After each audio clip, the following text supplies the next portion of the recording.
Go.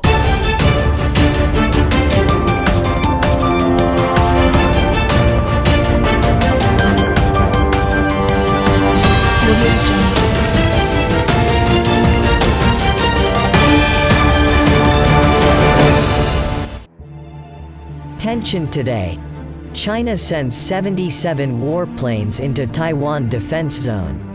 Taiwan has reported a record number of incursions by Chinese warplanes into its Air Defense Identification Zone or ADIZ for the second day in a row, Taiwan's Ministry of National Defense said on Saturday night.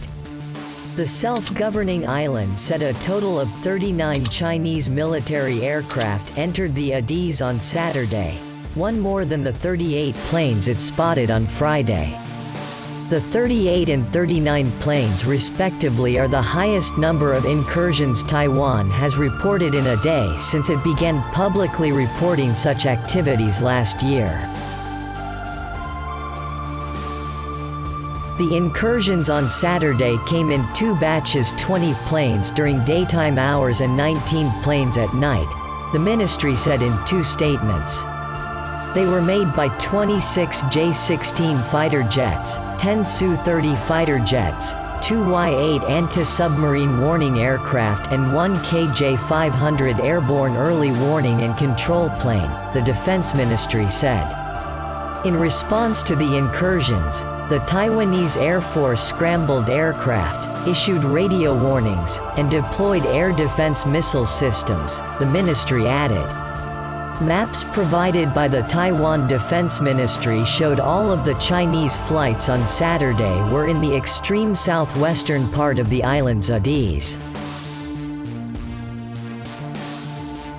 The incursions did not violate Taiwan's airspace, which extends 12 nautical miles from its coast. The U.S. Federal Aviation Administration defines an ADIZ as a designated area of airspace over land or water within which a country requires the immediate and positive identification, location and air traffic control of aircraft in the interest of the country's national security. Before the past 2 days, the previous single-day record for People's Liberation Army flights into Taiwan's ADIZ was in June, when 28 Chinese military planes entered. The incursions on Friday came as Beijing celebrated 72 years since the founding of the People's Republic of China in 1949.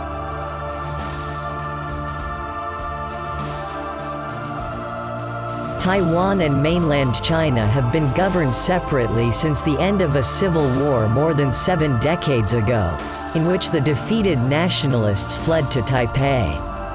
However, Beijing views Taiwan as an inseparable part of its territory even though the Chinese Communist Party has never governed the democratic island of about 24 million people. Chinese President Xi Jinping has refused to rule out military force to capture Taiwan if necessary. In the past, analysts have said the PLA's flights likely serve several purposes for China, both demonstrating the strength of the PLA to a domestic audience and giving the Chinese military intelligence and skills it would need in any potential conflict involving Taiwan.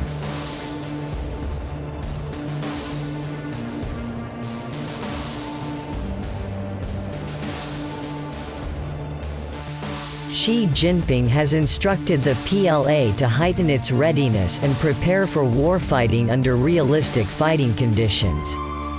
Hence, it is relatively unsurprising that the PLA continues to fly into Taiwan's ADIZ as part of realistic training and preparation for armed conflict, Derek Grossman, a senior defense analyst at the RAND Corporation policy think tank, told CNN on Saturday.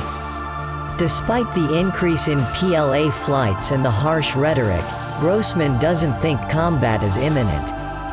He don't think there is a high or even medium probability of a Chinese attack or invasion of Taiwan, he told CNN.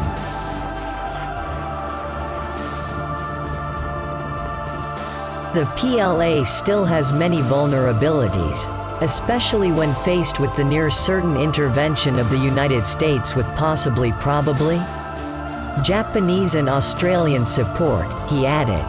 China understands the severe downsides of a failed attack or invasion of Taiwan and will probably continue to bide its time. But any intended message from Beijing may not be about the main island of Taiwan, other analysts say. The maps provided by Taiwan's Defense Ministry show the PLA Air Force flights are coming in the vicinity of Pratas Island, which sits at the top of the South China Sea and is actually closer to Hong Kong than Taiwan.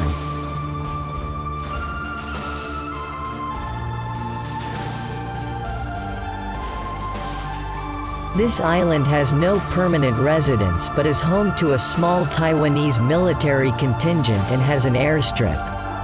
Analysts note it is flat and would be difficult to defend. China could take control of the Pratas Islands whenever Chinese President Xi Jinping decides. Yoshiyuki Ogasawara, a professor at Tokyo University of Foreign Studies, wrote on The Diplomat in December. The islands are a potential flashpoint that now need to come to the attention of the US, Japan and other democratic countries, Ogasawara wrote.